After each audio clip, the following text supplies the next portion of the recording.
Hello everyone, आज के video में हम देखेंगे बीपीएससी टीचर 2.0 और आज हम हिंदी सब्जेक्ट कवर करेंगे जो आपके जूनियर हाई स्कूल 6 to 8 के पॉइंट ऑफ व्यू से काफ़ी ज़्यादा इंपॉर्टेंट है।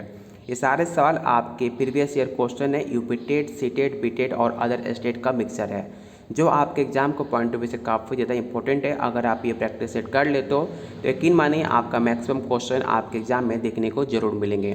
चलिए शुरू करते हैं आज का पहला क्वेश्चन। लेकिन उससे पहले अगर आपने अभी तक इस चैनल को सब्सक्राइब नहीं किया तो प्लीज़ चैनल को जरूर सब्सक्राइब कर लीजिएगा, क्योंकि यहाँ पर आपके एग्जाम के पॉइंट ऑफ व्यू से सारे सब्जेक्ट का topic wise previous year question कराया जाएगा। चलिए शुरू करते हैं आज का पहला क्वेश्चन। पहला क्वेश्चन पूछ रहा है कि य, र, ल, व को क्या कहते हैं? ऊष्म व्यंजन, आघोष व्यंजन या स्पर्श या अटंस्ट? इसका राइट आंसर आपका ऑप्शन डी हो जाएगा। और ये सवाल आपका यूपी एडेड टीचर जो 21 का पूछा हुआ सवाल है। अगला क्वेश्चन है, कौन सी दो ध्वनियों को आयोगवाह कहते हैं? तो इसका राइट आंसर आपका ऑप्शन डी हो जाएगा। अनुस्वार और विसर्ग को आयोगवाह कहते हैं। राइट आंसर आपका ऑप्शन डी हो जाएगा। क्वेश्चन थर्ड पूछ रहा है कि निम्नलिखित में कौन सा एक सुमेलित नहीं है? आपको बताना है कि इन चार ऑप्शन में कौन सा एक सही सुमेलित नहीं है। तो याद रखिएगा राइट आंसर आपका ऑप्शन ई हो जाएगा। ट का उच्चारण तन से नहीं होता है, ये राइट आंसर आपका ऑप्शन ई हो जाएगा। यहाँ पर आप देख भी सकते हो आपका कंठ जो होता है, कंठ उच्चारण स्थान आपके अ आ से होता है और जो आपका तालव्य होता है उसमें ई, बड़ी ई, चौ वर्ग आते हैं। अगला क्वेश्चन पूछ रहा है कि अल्पप्राण विषय में सही कथन कौन सा है? तो इसका राइट आंसर आपका ऑप्शन बी हो जाएगा। सब स्वर अल्पप्राण होते हैं, इसे आप जरूर याद रखिएगा। ये सवाल आपका उत्तराखंड 6 to 8 2020 का पूछा हुआ सवाल है। तो राइट आंसर आपका ऑप्शन बी होगा। यहाँ आप देख भी सकते हो अल्पप्राण किसे कहते हैं? जिसके उच्चारण में श्वास पूर्ण से अल्पप्राण में निकले हुए और जिनकी हकार जैसी ध्वनि नहीं होती उसे अल्पप्राण व्यंजन कहते हैं। और महाप्राण उसे कहते हैं जिसे उच्चारण में हकार जैसी ध्वनि विशेष रूप से रहती है, उसे हम महाप्राण कहते हैं। इसे आप जरूर याद रखिएगा। अगला क्वेश्चन पूछ रहा है कि निम्नलिखित में अर्धश्रवी स्वर कौन सा होता है? तो इसका राइट आंसर आपका ऑप्शन ई हो जाएगा, ओ। ये सवाल आपका उत्तराखंड 6 to 8 2020 का पूछा हुआ सवाल है।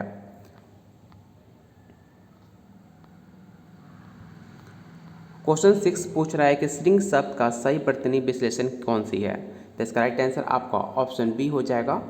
श्रृंग शब्द का सही वर्तनी का विश्लेषण आप यहाँ पे देख सकते हो, इसको मिलाकर आपका श्रृंग आपका बनेगा। राइट आंसर ऑप्शन बी होगा। क्वेश्चन 7 पूछ रहा है कि निम्नलिखित में महाप्राण व्यंजन युग्म कौन सा है? आपको बताना है कि इन चार ऑप्शन में कौन सा महाप्राण व्यंजन का युग्म है। तो राइट आंसर आपका ऑप्शन सी हो जाएगा, ख और घ। ये सवाल आपका उत्तराखंड सेकेंड पेपर 6 to 8 2019 का पूछा हुआ सवाल है। क्वेश्चन 8 पूछ रहा है कि निम्नलिखित व्यंजनों में महाप्राण व्यंजन कौन सा नहीं है? आपको बताना है कि इनमें महाप्राण व्यंजन कौन सा नहीं है। तो इसका राइट आंसर आपका ऑप्शन डी हो जाएगा। तो आपका महाप्राण व्यंजन नहीं है, बल्कि तो आपका ऑल प्राण व्यंजन है। इसे आप जरूर याद रखिएगा। महाप्राण और ऑल प्राण से आपके क्वेश्चन बहुत सारे एग्जाम में पूछे जाते हैं, इसलिए आपको बिल्कुल कन्फ्यूजन इसमें नहीं होना है। क्वेश्चन 9 पूछ रहा है कि इनमें कौन सा शब्द शब्दकोश में सबसे पहले आएगा? सिलसिला या सीरत या सीमत या ऑप्शन डी है सिरजती? तो इसका राइट आंसर आपका ऑप्शन सी हो जाएगा। और ये सवाल आपका सी टेट 6 to 8 31 जनवरी 2021 का पूछा हुआ सवाल है। आप देख सकते हो कि सारे सवाल आपके एग्जाम के पूछे हुए सवाल है जो आपके एग्जाम के पॉइंट ऑफ व्यू से काफ़ी ज़्यादा इंपॉर्टेंट है।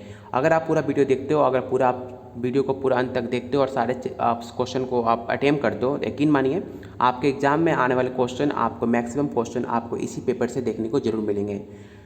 अगला क्वेश्चन 10 पूछ रहा है कि ऊष्म वर्ण कौन से हैं? आपको बताना है कि ऊष्म वर्ण कौन सा है।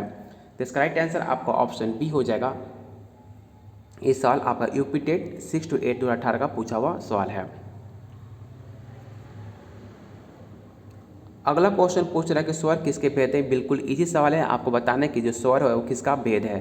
तो स्वर आपका एक वन का भेद माना जाता है। राइट आंसर आपका ऑप्शन सी हो जाएगा। और इसे भी याद रखिएगा, वनमाला में ध्वनि दो प्रकार की होती हैं, स्वर और व्यंजन, जिसमें आपको पता होगा कि स्वर की संख्या टोटल 11 होती हैं और व्यंजन की टोटल संख्या 33 होती है। इसे आप जरूर याद रखिएगा। ऐसे सवाल आपसे पूछे भी जाते हैं कि स्वर की संख्या कितनी होती है और व्यंजन की कुल संख्या कितनी होती है, तो आप इसे जरूर याद रखिएगा।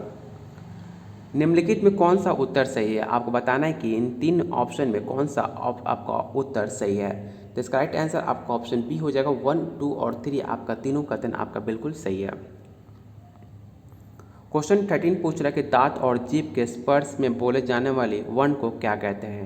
ये सवाल आपका यूपी टेट 6 to 8 2019 का पूछा हुआ सवाल है। तो आप सबको पता होगा जो दांत और जीभ के स्पर्श से बोले जाने वाली वर्ण को हम दंते के नाम से जानते हैं। राइट आंसर आपका ऑप्शन बी हो जाएगा।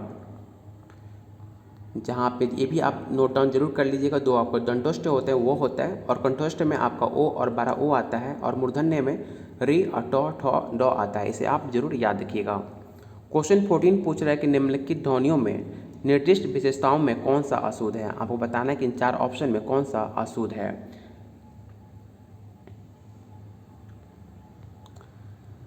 तो इसका राइट आंसर आपका ऑप्शन ए हो जाएगा, आपका राइट आंसर होगा।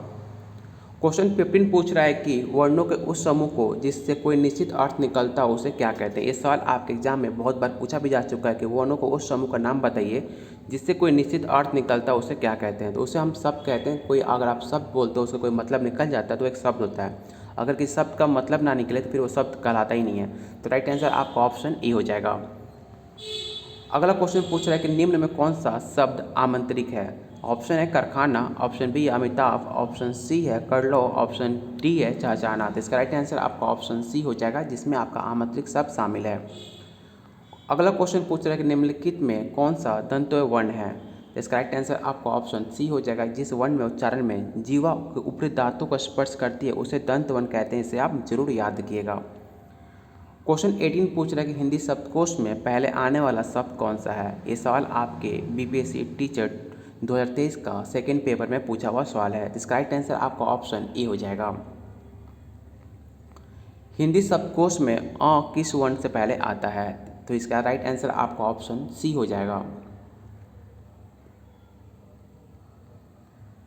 अगला क्वेश्चन पूछ रहा है कि अयोगवाह किसे कहा जाता है। तो आप सबको पता होगा अयोगवाह अनुस्वार एवं विसर्ग को कहा जाता है। इसे आप जरूर याद रखिएगा। ये राइट आंसर आपका ऑप्शन बी हो जाएगा। और आप यहाँ देख भी सकते हो सवाल कितनी बार आपके एग्जाम में पूछा जा चुका है। जो आपके सब्जेक्ट हिंदी है आपके एग्जाम में ऐसे सवाल आपको देखने को जरूर मिलेंगे। इसलिए आप जितना प्रैक्टिस करोगे आपके एग्जाम के पॉइंट ऑफ व्यू से काफ़ी ज़्यादा इंपॉर्टेंट होगा। क्वेश्चन 21 पूछ रहा है कि शब्दकोश में निम्न में सर्वप्रथम आने वाला शब्द कौन सा है। इसका राइट आंसर आपका ऑप्शन ई हो जाएगा प्याऊँ। ये सवाल आपका Haryana TET second paper 6 to 8 का पूछा हुआ सवाल है। क्वेश्चन 22 पूछ रहा है कि ज्ञ को वर्णमाला में क्या माना जाता है। तो ज्ञ को आपका संयुक्त व्यंजन होता है। अगर आपने हिंदी में व्याकरण पढ़ी होगी तो आपको पता होगा जो ज्ञ होता है उसे हम एक संयुक्त व्यंजन के अंदर शामिल करते हैं। तो राइट आंसर आपका ऑप्शन ए हो जाएगा। ये सवाल आपका Haryana TET second paper 6 to 8 का पूछा हुआ सवाल है।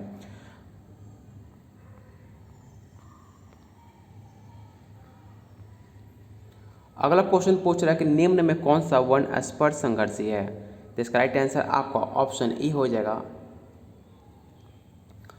कौन वर्ण घोष नहीं है। आपको बताना है कि इन 4 ऑप्शन में कौन सा वर्ण घोष नहीं है। ये सवाल आपका Rajasthan TET second paper 6 to 8 का पूछा हुआ सवाल है। तो आप इसको याद रखिएगा। जो आपका 6 होता है वो आपका वर्ण घोष नहीं माना जाता है। तो राइट आंसर आपका ऑप्शन बी हो जाएगा।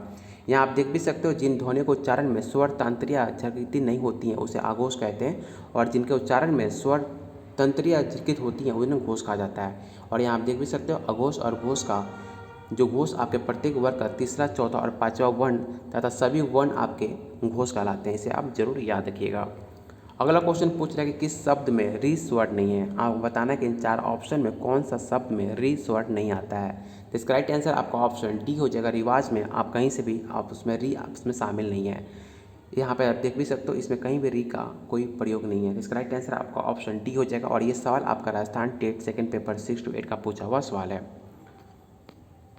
अगला क्वेश्चन पूछ रहा है कि किन ध्वनियों को अनुस्वार कहा जाता है। ये सवाल आपके एग्जाम के पॉइंट ऑफ व्यू से काफ़ी ज़्यादा इंपॉर्टेंट है और बीपीएससी टीचर 2023 सेकंड पेपर में पूछा हुआ सवाल है। राइट आंसर आपका ऑप्शन ए हो जाएगा। स्वर के बाद आने वाली नासिकीय ध्वनि को अनुस्वार कहते हैं। राइट आंसर ए हो जाएगा। क्वेश्चन 27 कह रहा है कि कौन सा व्यंजन ट वर्ग का नहीं है।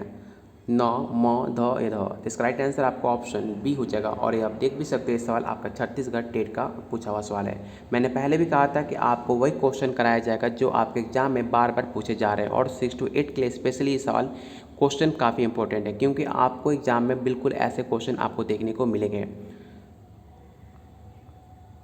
क्वेश्चन 21 पूछ रहा है कि भिन्न भिन्न स्वरों को मेल से जो स्वर उत्पन्न होता है उसे हम क्या कहते हैं। तो आप सबको पता होगा जो भिन्न भिन्न स्वरों को मेल से जो स्वर उत्पन्न होता है उसे हम संयुक्त वर्ग के नाम से जानते हैं। तो राइट आंसर आपका ऑप्शन ए हो जाएगा। निम्नांकित में संघोष ध्वनि कौन सा है।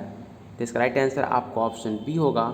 द और ढ संघोष ध्वनि होते हैं। घोष जिसको इंग्लिश में साउंड के नाम से जानते हैं के आधार पर वर्णों के दो वेद चुने गए हैं। पहला आपका अघोष होता है और दूसरा आपका सघोष। तो राइट आंसर आपका ऑप्शन बी हो जाएगा। हिंदी भाषा में स्पर्श व्यंजनों की संख्या टोटल कितनी है। आपके एग्जाम का पॉइंट ऑफ व्यू से काफ़ी ज़्यादा इंपॉर्टेंट है। आप याद रखिएगा हिंदी भाषा में टोटल आपके 25 स्पर्श व्यंजनों की टोटल संख्या है। राइट आंसर आपका ऑप्शन डी हो जाएगा। आज की वीडियो में टोटल आपके 30 क्वेश्चन थे।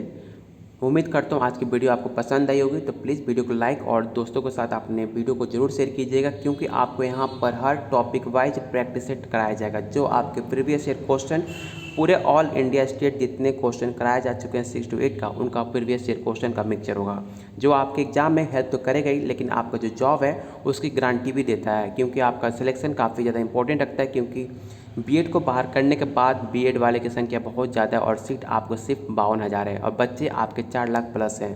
अदर स्टेट को मिला दिया जाए तो इस संख्या 5 लाख भी हो सकती है। इसलिए अगर आपने सीट कंफर्म करना चाहते हो तो ऐसे क्वेश्चन को आप बिल्कुल मिस मत कीजिएगा, सारे क्वेश्चन को अटेम्प्ट कीजिए और अपने दोस्तों के साथ वीडियो जरूर शेयर कीजिएगा, जिससे मुझे मोटिवेशन मिलेगा आप लोग के लिए और ज़्यादा टॉपिक वाइज वीडियो बनाने की।